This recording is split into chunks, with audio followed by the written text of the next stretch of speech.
Untuk aktiviti 1, inilah kita punya data. Di mana data ini kalau kita perhatikan sebelah merah ni adalah untuk terminal masukkan plus, urutan bekalan plus.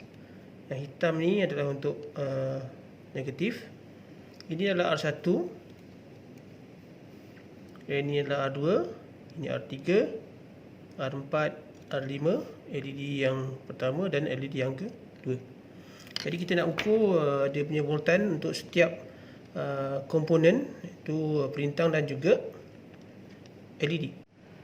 Okay, untuk mengukur arus kita akan gunakan julat yang lain ni. Di bawah, kalau kita lihat di bawah ni, kita akan gunakan yang di bawah ni tulis DCA, iaitu emitter untuk arus terus. Dia ada julat yang paling tinggi ialah 0.25, 25, 2.5, 50 mikro. Jadi kalau kita ukur voltan, dia boleh ukur secara selari. Tapi kalau untuk ukur arus, dia berbeza. Untuk ukur arus, kalau kita masukkan supply, adakah boleh kita letakkan secara selari begini? Ini katakanlah begini. Boleh tak? Jawapannya tak boleh. Pasal untuk emitter kita akan buat secara sesiri. Dan saya akan gunakan dua jumper wire ni. Ni satu warna merah hitam untuk minus, satu lagi warna merah atau oren ni untuk plus. Jadi kita kena buka dahulu dia punya sambungan supaya kita boleh sambung secara sesiri. Jadi kalau kita tengok arus akan masuk di sini daripada kita punya supply kepada kita perintang yang pertama ni. Di terminal pertama ni akan jadi terminal positif, terminal kedua akan jadi terminal negatif untuk kita punya current. Jadi bagaimana kita nak ukur? Okey. Nak ukurnya agak sedikit kompleks sedikit, kerana kita perlu buka dan cantum semula Jadi kalau kita lihat di sini, kita punya perintah ni kita bukakan Kita buka, letak tempat lain supaya ia terbuka. Jadi di sini tak sambung mana-mana lah. Jadi satu terminal ini kita masukkan sebagai rujukan positif. Okay, satu lagi adalah untuk kita punya sambungan negatif.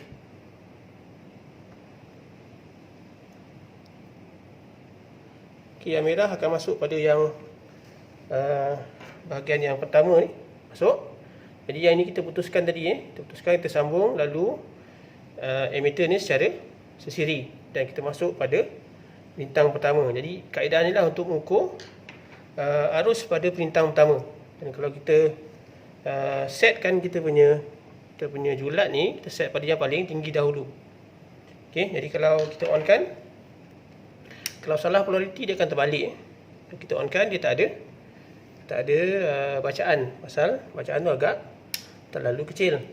Jadi kita akan ubah dia punya selector. Kita onkan semula.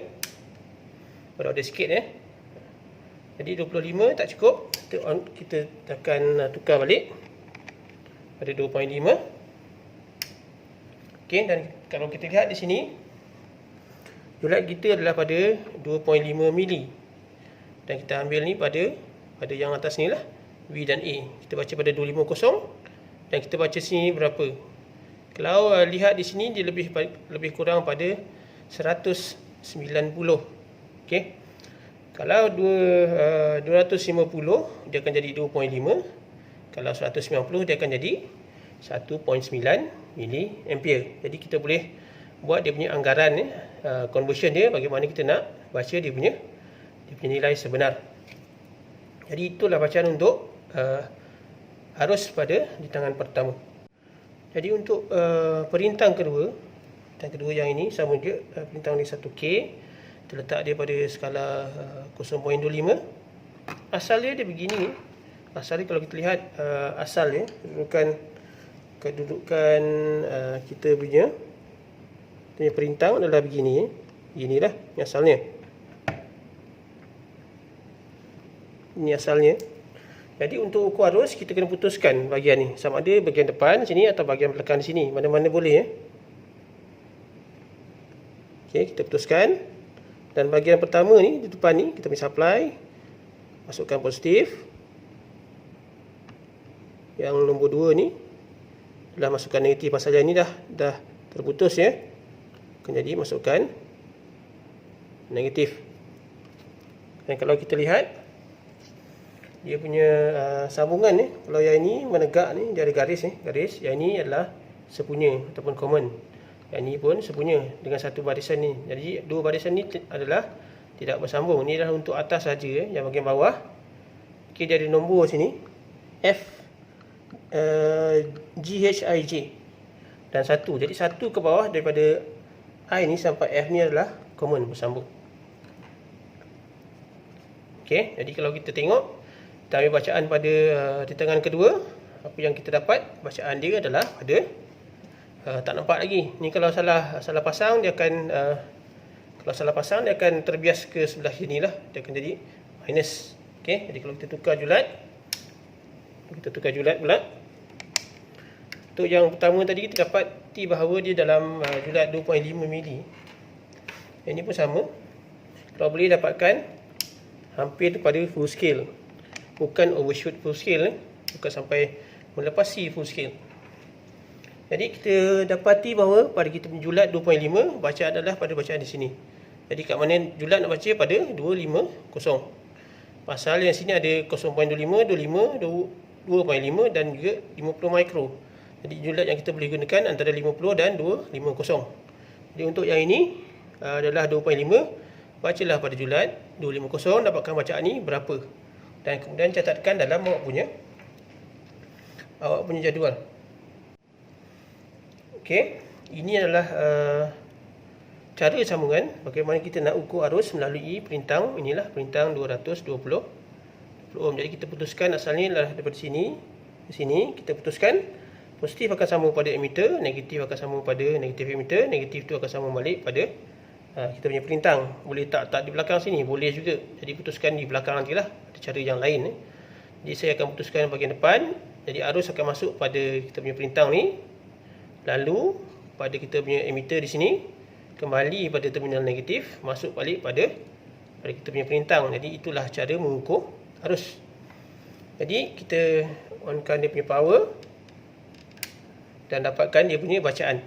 Okey, kalau kita letak okey, in case saya letak satu, saya on sekejap dia akan overshoot ni, awak nampak dia akan terlepas daripada full scale. Jadi itu tak boleh, itu akan merosakkan kita punya meter. Jadi kalau kita sambung ini terbalik, dua ni terbalik, dia akan jadi apa? Dia akan overshoot sebelah kiri. Okey. Jadi saya tunjukkan ni kaedah yang salah Jadi ambil bacaan nanti pada yang betul lah. Ni kalau saya terbalikkan apa jadi? Kita onkan, dia akan overshoot sebelah kiri. Jadi itu dia punya polariti tak betul. Okey.